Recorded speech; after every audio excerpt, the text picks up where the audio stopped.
What if I told you that the single biggest reason you went home empty-handed last weekend had nothing to do with your lure, your bait, or even the weather? Today, we're tackling one of the oldest, most debated topics in ice fishing: your shadow. Does that dark shape you cast on the ice really send every fish in a 100-foot radius running for cover? Stick around, because we're not just going to talk about it. We're going to break down the science and show you what's actually happening down there, and the answer is going to surprise you. It might just be the key to why your buddy a few feet away is catching fish and you're not. So, right off the bat, what do you think? Total myth or the gospel truth? Let me know down in the comments. This idea has been passed down for generations. Your grandpa probably told you, and his grandpa probably told him. The mantra is etched into the mind of almost every ice angler. Stay low, keep quiet, and for heaven's sake, don't let your shadow cross the hole. It's become fishing dogma, an unwritten rule of the frozen water. We do it out of habit, sometimes without even knowing the real reason why. We see a promising mark on the fish finder. We get excited and stand up to get a better look. And then the mark vanishes. Instantly, we blame our shadow. It's the perfect, invisible scapegoat for a slow day on the ice. But how many of us have actually stopped to question if it's the whole truth? Is it really that simple, or are we missing a bigger picture? Let's begin by dissecting the fundamental belief that so many of us carry onto the ice.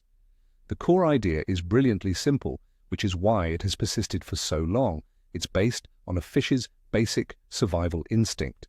A sudden, dark shape appearing above a fish in its natural environment is almost always a sign of mortal danger.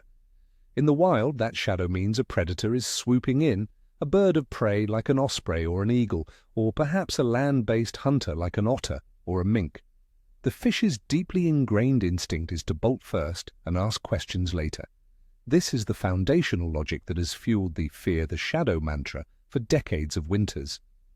It makes perfect sense on the surface, which is why it's been such a difficult habit for anglers to question or ignore. It's survival 101 for any prey species, and fish are no exception.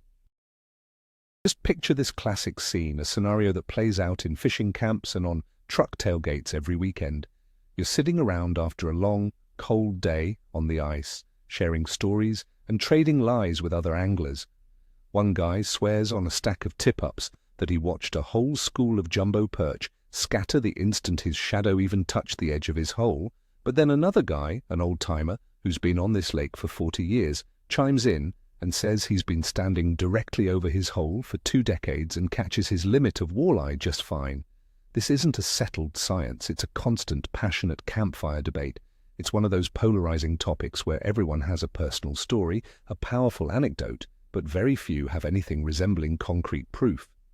This is what makes the topic so endlessly fascinating, and for many anglers who just want a straight answer, so intensely frustrating. Now, before we dive any deeper into the visual aspect of the shadow, it's absolutely critical to understand that what happens on the ice is rarely just one isolated event. Think about the sequence of actions. When you stand up and cast that dreaded shadow, you are almost always creating other disturbances at the exact same moment. Your heavy winter boots crunch loudly on the snow and ice. The movement sends powerful, low-frequency vibrations through the solid ice sheet and down into the water. Your gear might clank together. The fish below isn't just seeing a shadow in a vacuum, it's potentially hearing and feeling your presence through multiple senses. This is a crucial point that so many anglers completely miss. We instinctively blame the shadow because it's the most obvious visual cue from our perspective, but the real culprit that spooked the fish could easily have been the noise and pressure changes you created simultaneously. All right, let's get into the actual physics of the situation, but let's keep it simple in fishermen's terms.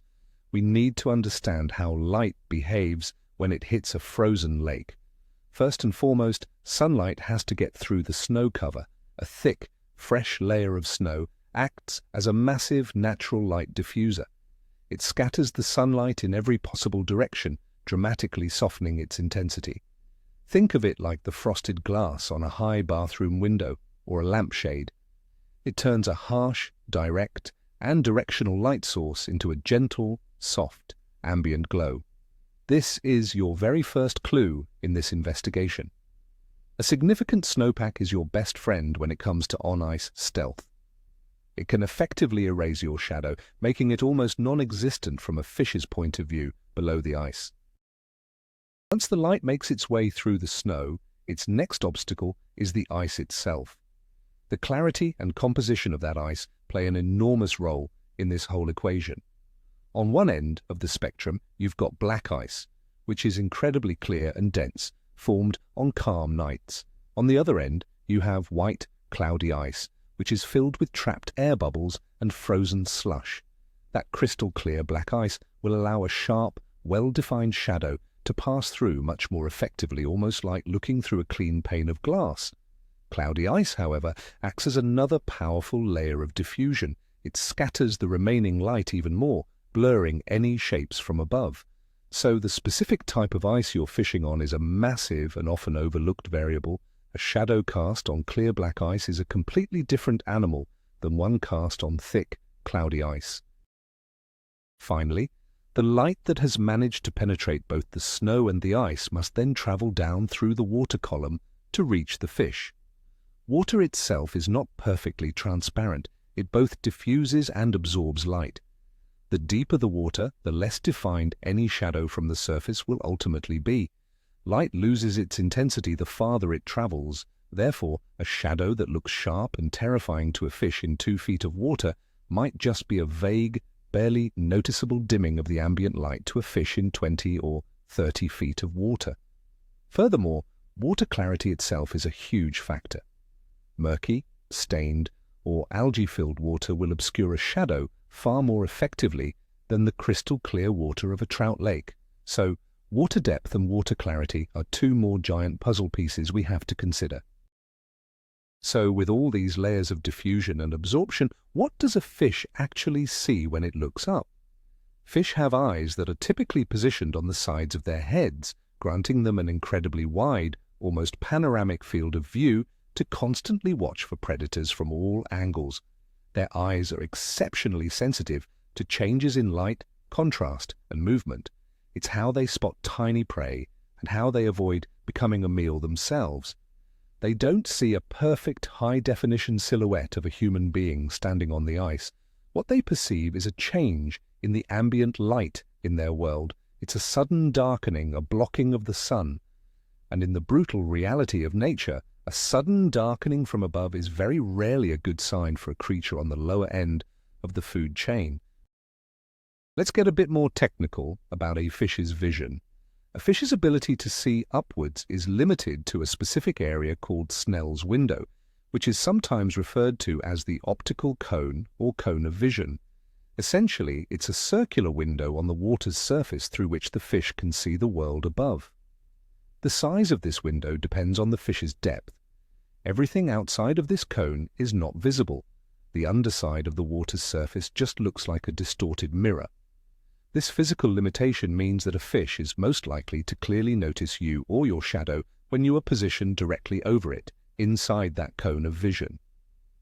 This explains why your movements right at the edge of the hole are far more significant and potentially spookier than your movements 10 or 15 feet away.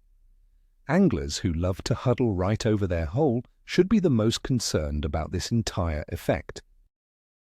Here is perhaps the most important concept to grasp in this entire discussion. The key word here is not shadow. The truly critical word is change. Fish, like most prey animals, are conditioned to react to rapid, unnatural, and high-contrast changes in their environment. Imagine a slow-moving cloud passing overhead. It creates a very large, soft-edged shadow that gradually dims the light over a wide area. Fish are completely used to this. It happens all day, every day. But a person suddenly standing up, creating an instant, hard-edged and fast-moving shadow, that is a completely different stimulus. That's a fast, jarring change that is entirely unnatural. It's the speed and contrast of the shadow's appearance, not merely its existence, that most likely triggers the powerful flight response. Think of it as the difference between a sudden, loud bang and a low, constant hum. All this theory is great for a discussion, but what really matters is what happens when you put a camera down the hole and see it for yourself. So let's imagine our little on-ice experiment. To get the most dramatic results, we set up on a bright, clear day with minimal snow cover on the ice. We choose a spot in about 10 feet of water, a classic depth for panfish and the perfect conditions to test this theory. We drop a high-quality underwater camera down the hole and point it straight up at the underside of the ice. This gives us a perfect fish's eye view of the world above. Then we back away, get very quiet, and just observe how the local fish population, in this case some curious yellow perch, are behaving in their natural, undisturbed state. Before any test can begin, we need to establish a baseline. This is the control for our experiment. We sit perfectly still a good distance away from the hole for a full 10 minutes. We don't move, we don't make a sound. On the monitor, we watch as a small school of perch eventually moves in. They are schooling up, moving casually back and forth, occasionally nipping at our bait. They are acting like normal, unstressed fish do. The light coming through the ice is bright and consistent. They seem completely relaxed. This step is absolutely essential. You cannot know if you are spooking the fish if you don't first know what they look like when they are not spooked. This is our control footage. Everything is calm and normal in their underwater world, and they are not on high alert. Now, the moment of truth. This is where theory meets reality. From a comfortable, seated position well away from the hole, one of us makes a decisive move. We don't ease into it. We stand up quickly, with purpose, stepping directly over the hole to cast the darkest, most defined shadow possible across the opening. We hold this position for a full 5 seconds, creating a sudden and dramatic eclipse from the fish's perspective. The reaction we capture on the underwater camera is nothing short of electrifying. It is instantaneous, violent, and completely undeniable. The entire school of perch, which had been curiously and calmly milling around the bait just moments before, simply explodes. They don't just swim away, they scatter with a level of panic you'd expect from a predator attack. It's a pure, hardwired, instinctual flight response. They bolt in every conceivable direction, disappearing from the camera's view in less than a second. This isn't a subtle clue, it's a sledgehammer of evidence. Okay. The results are in. A fast, sudden shadow is clearly bad news for fish in shallow water. But what about a slow-moving one? Does the speed of its arrival make a difference? We let the area calm down and reset the experiment. This time, we start from a position 20 feet away from the hole and begin to slowly, deliberately walk toward it. We're not stomping, we're trying to glide, minimizing vibrations. As our shadow begins to gradually creep over the edge of the hole, the reaction from the fish is markedly different. The perch definitely notice. They become wary, their fins might stiffen, and they stop moving forward. Some might even slowly start to back away from the lure, but they don't explode in panic. It's a clear reaction of caution and suspicion, not of outright terror. This tells us that the speed of the shadow's arrival is a massive contributing factor to the intensity of their response. Now it's time to change a critical variable: water depth. We pack up our gear and move out to a deeper spot, a basin that's about 30 feet deep where we've marked some walleye on the fish finder. We drill our holes, set up the camera again, and wait for things to settle. Once we have a fish on camera, we repeat the exact same sudden shadow test from before, standing up quickly and moving directly over the hole. We watch the monitor intently. The reaction? It's almost non-existent. Down at the bottom, the walleye we've been watching barely even flinches. The change in light at that depth is so minimal, so heavily diffused by the extra 20 feet of water, that it simply doesn't register as an immediate overhead threat. They might pause for a fraction of a second, but they certainly don't flee. This is a complete game changer. It strongly suggests that the shadow effect is dramatically reduced with increasing depth. For our final and perhaps most revealing test, we seek out a different kind of environment. We find an area of the lake where the wind has blown a good 6 inches of thick, packed snow on top of the ice. This is our camouflage test. We go back to our shallow 10-foot spot to keep the depth consistent with our first experiment. Once we have perch back on camera, we repeat the dreaded sudden shadow test for a third time. We stand up quickly, moving directly over the hole, casting what should be a terrifying shadow. And what do we see on the camera? Almost nothing. The snow diffuses the bright sunlight so effectively that our shadow is transformed into a faint, soft-edged, almost imperceptible dimming of the light. The perch notice a slight change in brightness, but they don't scatter. They just keep doing their thing. This might be the single most important finding of all. Snow is your ultimate camouflage. So, what does this all mean for you, the angler on the ice? How do you apply these findings? Let's break it down into practical advice. First, if you're fishing in shallow water, let's say anything less than 15 feet, especially on clear ice with little to no snow cover, you absolutely have to be mindful of your shadow. This is prime territory for sight fishing for panfish or setting up tip-ups for northern pike in the weeds. In these specific situations, you must treat your shadow as if it's poison. Always try to stay low to the ice. When you have to approach your hole, do it from the same side that the sun is on, which will cast your shadow behind you and away from the fish. And above all else, avoid sudden, jerky movements. This is the one scenario where the old-timers were 100%, unequivocally, right. Now let's flip the script. If you're out in the deep basin chasing walleye, lake trout, or perch in 25, 30, or even 50 feet of water, you can afford to relax a little bit. A lot, actually. Based on what we've seen, the direct effect of your shadow is significantly diminished, if not completely negated, at those depths. In this deep water scenario, the vibrations from you stomping around, dropping your auger, or slamming the lid on your tackle box are a much, much bigger concern. Those low-frequency sounds travel through the ice and water with alarming efficiency, so when you're fishing deep, you can stand up, stretch your back, and walk around your hole without a high risk of spooking the fish that are hugging the bottom. Your focus should shift from being invisible to being quiet. Here's another factor that many anglers forget to consider: the time of day and the corresponding position of the sun in the sky. This has a massive impact on the size and length of your shadow. Early in the morning or late in the afternoon, when the sun is low on the horizon, your shadow is going to be incredibly long. It can easily stretch for 50, 75, or even 100 feet across the ice. During these prime fishing times, you have the potential to spook fish in a hole you haven't even drilled yet, simply by walking by. Conversely, around midday, when the sun is directly overhead, your shadow is at its smallest. It's a tight, compact shape contained right underneath you.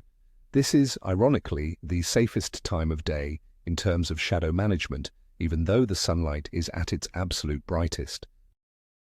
Let's finally answer the big question we started with. Can your shadow completely outpugnute, or spook, a cautious fish? After everything we've looked at, the only honest answer is a resounding "it depends." For a school of skittish crappie, suspended just 5 feet under the ice on a sunny, windless day with no snow cover?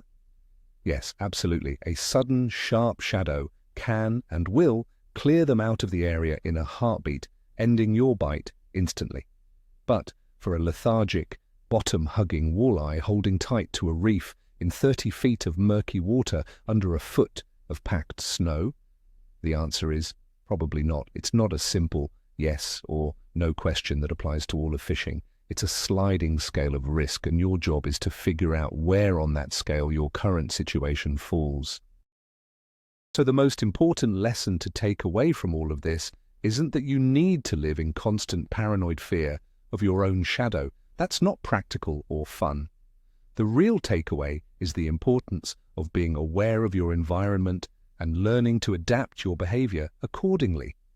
It's all about developing situational awareness on the ice. Before you even start drilling a hole, take 10 seconds to look around and assess the conditions. How deep is the water here? How much snow is on the ice? Where is the sun? And where will my shadow be cast? By consciously thinking about these simple factors, you can instantly decide how stealthy you really need to be in that specific spot on that specific day.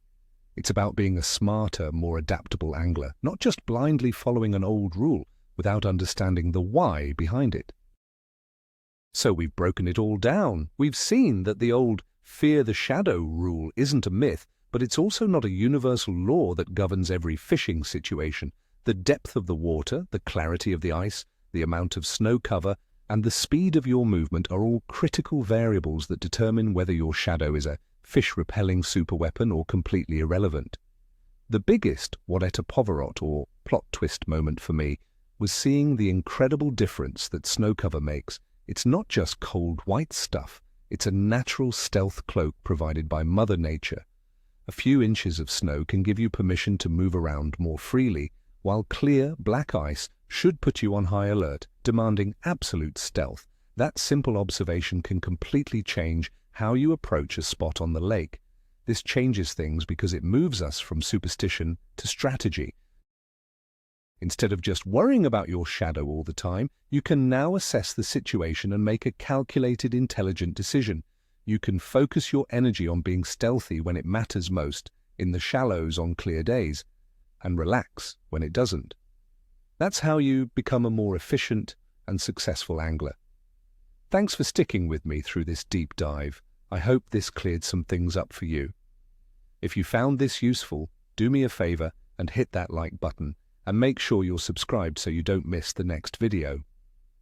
Now I have to ask, after seeing all this, are you going to change how you move on the ice, or do you still think it's all a bunch of nonsense? Let's get a real debate going in the comments below. Stay safe out there and tight lines.